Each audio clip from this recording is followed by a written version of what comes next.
বাতিঘর দেখুন, এটা কিন্তু প্রশান্তি ক্যাফে, যেটা নৌবাহিনী কর্তৃক পরিচালিত, ওখানে তৈরি করা হয়েছে।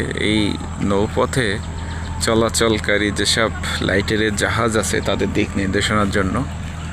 দেখেন, সত্যি চমৎকার সুন্দর বাতিঘর। কিন্তু এটা আমরা বিভিন্ন বই পুস্তকে পড়েছি বা বিভিন্ন ডকুমেন্টারিতে দেখেছি।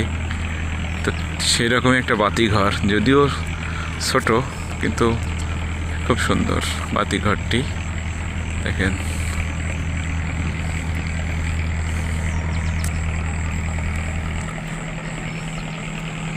এই যে দেখেন বাতিঘর।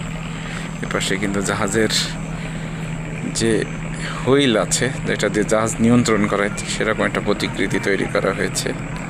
এই যে দেখুন বাতিঘর। প্রশান্তি ক্যাফে অ্যান্ড রেস্টুরেন্ট রূপসা নদীর তীরে, ঠিক রূপসা ব্রিজের কাছাকাছি অবস্থিত। দেখেন বাতিঘরটি কিন্তু এটা